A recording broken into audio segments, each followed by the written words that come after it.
All right, welcome everyone to the Radicle Health Summer Lecture Series. My name is Timothy Byars. I'm the president of Radicle Health and the director of Cannabis Programs at Pacific College of Health and Science. And I'm also joined by the Radicle Health CEO and Palliative Care Nurse Practitioner at Stanford Health Care, Eloise Theisen. So the Summer Lecture Series is comprised of 8 20-minute lectures. We're going to cover a range of cannabis healthcare and industry topics. Eloise and I will be providing these lectures most Thursdays during June and July. We also have one in early August. There are a couple of weeks during that time when there is no lecture scheduled, so just be sure that you review the calendar. And of course, we'll send out weekly reminders. So if you're not part of the Radicle community or on our email list, please be sure that you join. The Radicle community is comprised of advocates and educators and healthcare providers and cannabis stakeholders. And what we intend to do is provide support, information, and resources to our members. So for information about how to join, go to our website, radiclehealthcare.com, click the community link. It's free to sign up. It simply adds you to our email list so that you can stay informed about any of our future events. Finally, I want to remind everyone that we have an array of curriculum options at a range of price points for students and working professionals. So whether you're helping customers make good product choices, or maybe you're treating patients, maybe you're advocating for social change, or maybe you're just simply using cannabis yourself, you need evidence-based factual information about cannabis.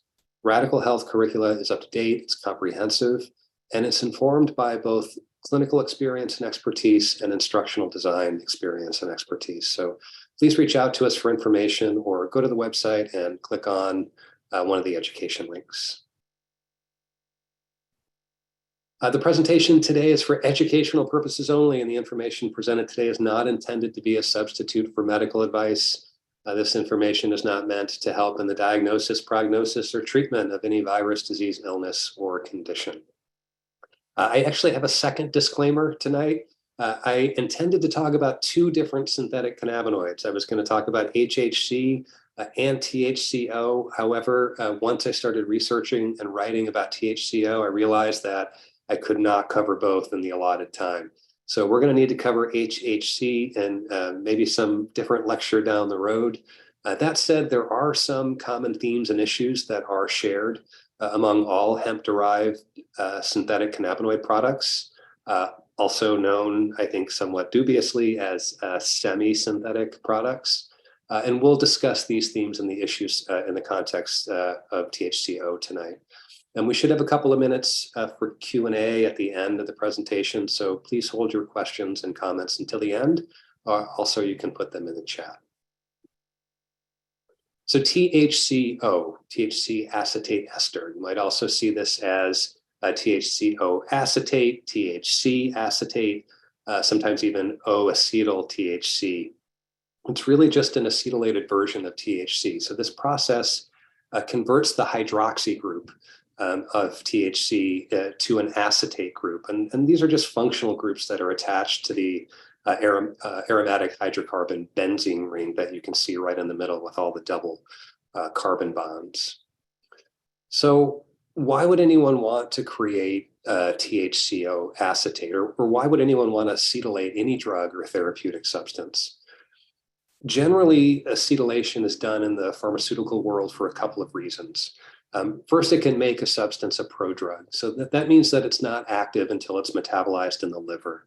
And usually by making something a prodrug, you can increase bioavailability, because by doing so, you decrease metabolism of the active ingredient in the liver. So less metabolism of the active ingredient results in more of that ingredient entering into the bloodstream.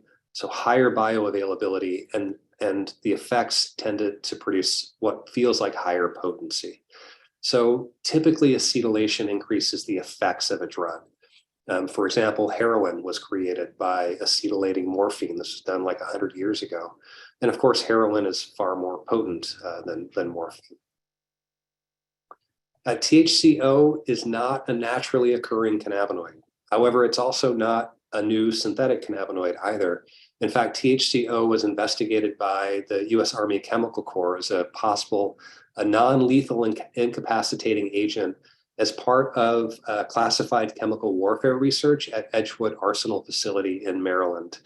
This program began in 1949. It ended in 1975. The program's mission was to evaluate the impact of low-dose chemical warfare agents on military personnel, and also to test protective clothing and pharmaceuticals and vaccines. So about 7,000 soldiers took part in these experiments, and they were collectively exposed to more than 250 different chemicals, according to the Department of Defense. The experiments were abruptly terminated by the Army in 1975 when the US Congress began investigations of abuse and questionable ethics in the program. I don't believe that THCO was tested on humans at Edgewood, but researchers did note that THCO had twice the capacity to produce ataxia, as did THC when they administered it to dogs. So ataxia is the lack of voluntary coordination of muscle movements.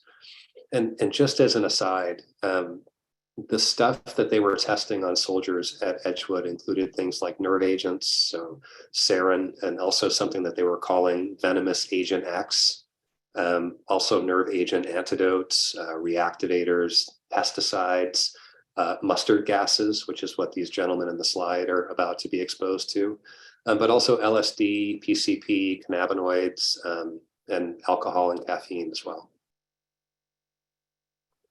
There are a few different starting points for manufacturing THCO. You can certainly start with THC or THCA, but more commonly, THCO is likely made from hemp-derived CBD, which is then converted to Delta-8 THC. You can review our Delta-8 THC video on the Radicle Health YouTube channel for more information about Delta-8.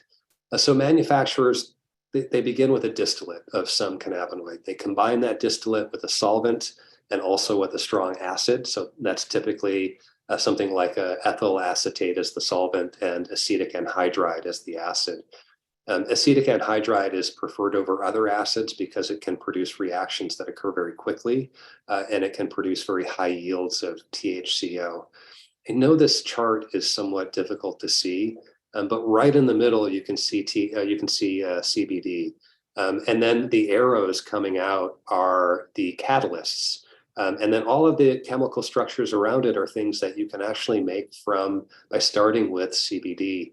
I did want to point out some of the catalysts, though, that are used, and they're commonly used to produce different types of hemp-derived products in the marketplace. So you have things like sulfuric acid, ethanol, hydrochloric acid, and then also methylene chloride, which when I was doing some research was described as acutely lethal and also a carcinogen. So this reaction is heated, it's stirred for a short period of time. After some testing to ensure that all of the source cannabinoid has been converted, the acids would then need to be neutralized and all of the solvent needs to be evaporated under a vacuum. And that's really about it. That's all it takes to make THCO. Of course, the product should be tested along the way to ensure that there are no unwanted byproducts, but conceptually, this is a somewhat straightforward chemical process. In fact, you can go on YouTube right now and learn how to make THCO from this guy. We'll address the risks, both manufacturing and consumption related, a bit later. I should stop picking on this guy at some point.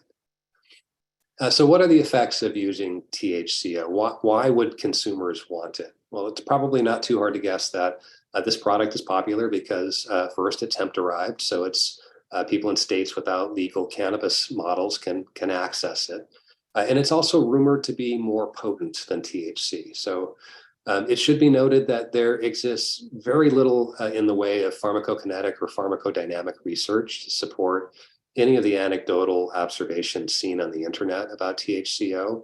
That said, the putative effects of THCO are that it is 2 to 3 times more potent than Delta-9 THC, and that the effect is more spiritual and psychedelic than Delta-9 THC. As far as I can tell, those descriptions of THCO all come from this book titled Cannabis Alchemy, which was first published in 1974 by a somewhat mysterious author who was referred to only as Alchemist D. Gold.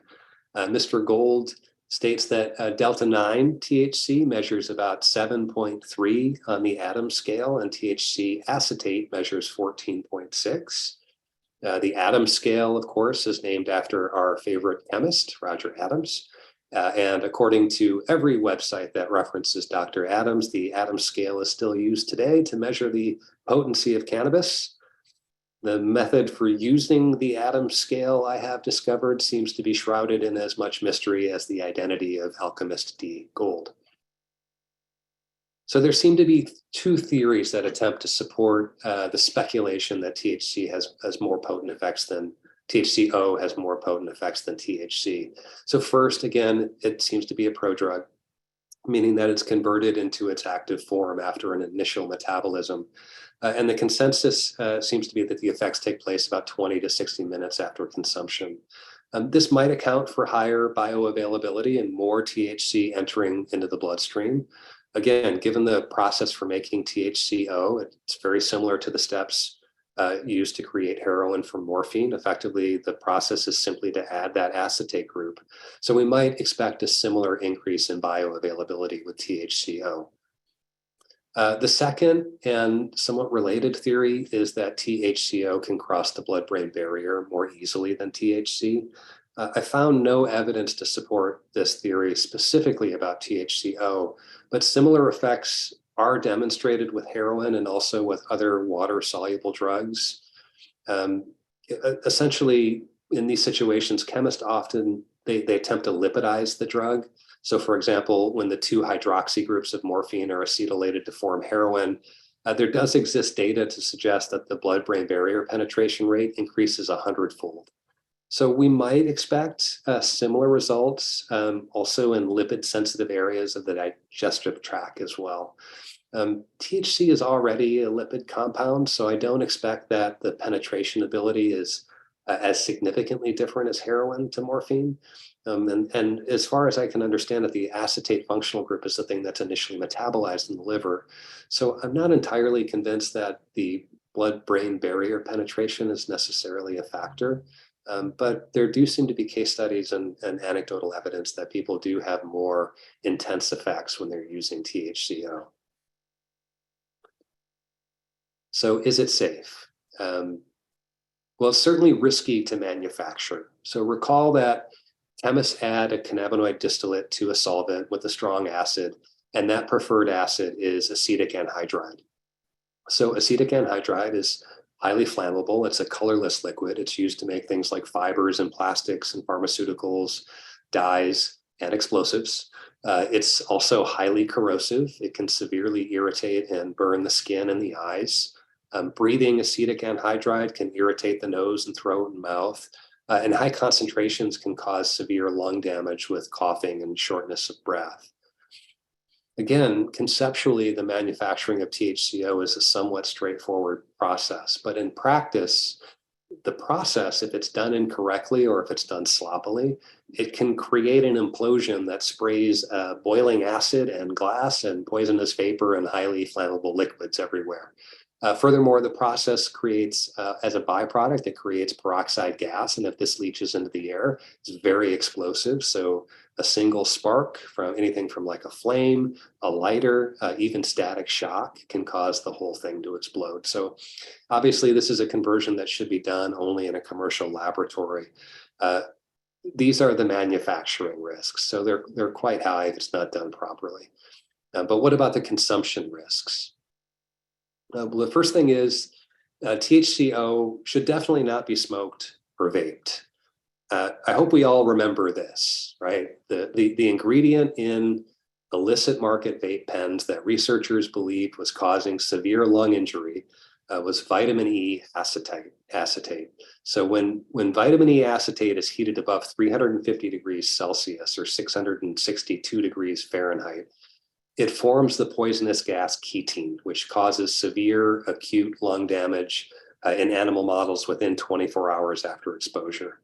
Ketene is most likely the reason that consumers were getting sick during the vaping-associated lung injury epidemic, or E-Valley, that occurred just before COVID-19. In 2022, researchers at Portland State University reported that vitamin E acetate, CBD acetate, CBN acetate, and THCO acetate breaks down to release ketene gas when it's heated at 340 degrees Celsius or 644 degrees Fahrenheit. So these researchers stated that ketene was consistently observed in vaped condensates from all three cannabinoid acetates, as well as from a commercial Delta-8 THC acetate product that they purchased online. Now, some of you, especially more experienced vapors, might be thinking about ideal vaping temperatures, which typically range from something as low as 160 degrees Celsius or 320 degrees Fahrenheit to around 200 degrees Celsius or 392 degrees Fahrenheit. So these are well below the range at which acetates break down into ketene. This is a study that was done in 2022. This was done by PAX Labs. They wanted to conduct some research to compare their own variable temperature vape pens to other types of standard vape pens on the market. They found that the coil temperatures in many standard 510 threaded vape pens can average between 450 and 550 degrees Celsius, or 840 to 1,022 degrees Fahrenheit. So these temperatures are definitely above the range required to produce ketene. No one should be smoking or vaping any products that contain THCO or any acetate product. Now, there exist, of course, THC products that can be consumed through routes other than vaping or smoking. The safety of these products really depends on the manufacturer. I will take this opportunity, however, to suggest that the result of just about any chemical conversion process for any synthetic cannabinoid is a slurry of reactions, many of which produce unwanted or unknown byproducts. I love this cartoon because it really does, it's applicable to just about any chemical process. And I love the part that says impossible liquid that can never be made again. So if a manufacturer is using low quality ingredients, not expensive pharmaceutical grade ingredients, the result will produce an end product of low quality. Poorly defined standard operational practices will fail to properly wash out solvents, neutralize acids, and remove byproducts.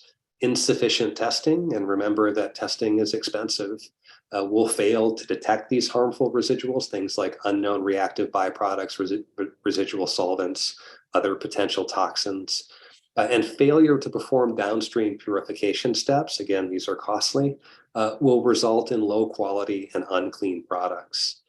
Even if you see a COA with testing results that list the product that maybe it's comprised of 95% THCO, you still don't know what that other 5% is.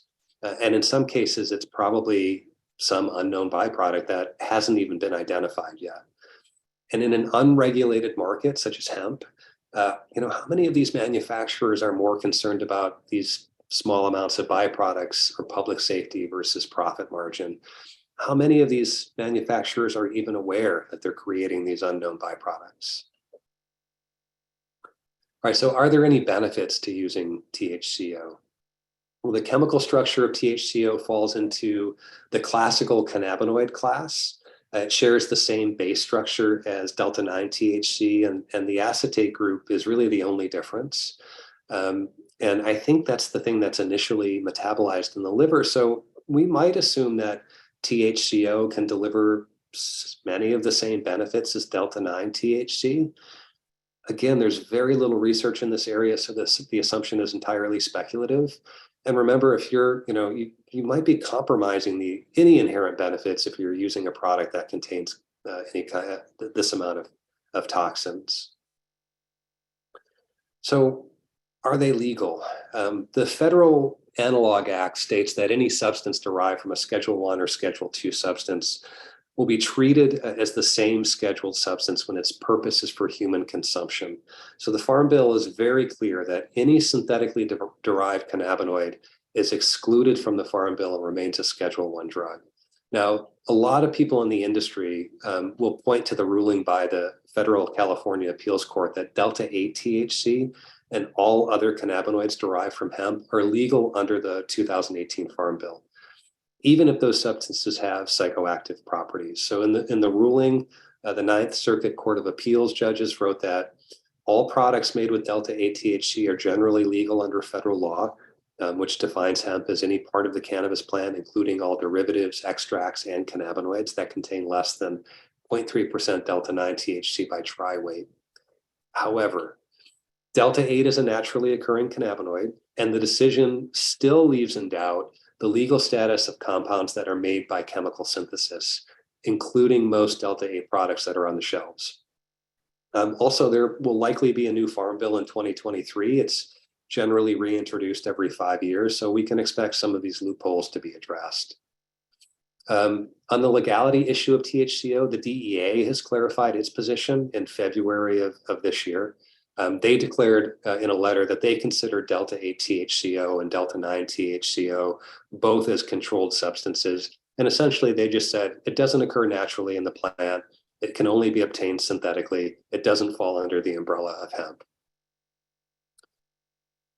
So as legal models mature, the industry is going to continue to look for new angles and marketing niches. Consumer tastes and preferences will mature. They'll become more nuanced, more complex. Product developers will continue to find new ways to create unique experiences for cannabis users. And consumers will naturally gravitate toward products that serve their needs and preferences.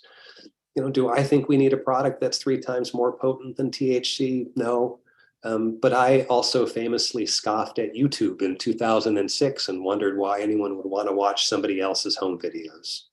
So as we will continue to see new approaches to marketing and selling cannabinoids, and in an unregulated market such as hemp, we'll continue to see unsafe products hit the shelves. It's a shared responsibility between government regulators and the industry to ensure that cannabis products are safe to consume. So I want to end with this. This is Rick Gillis. He's the former president of the Tinley Beverage Company. He gave a talk at the Cannabis Beverages Expo in San Francisco in 2022.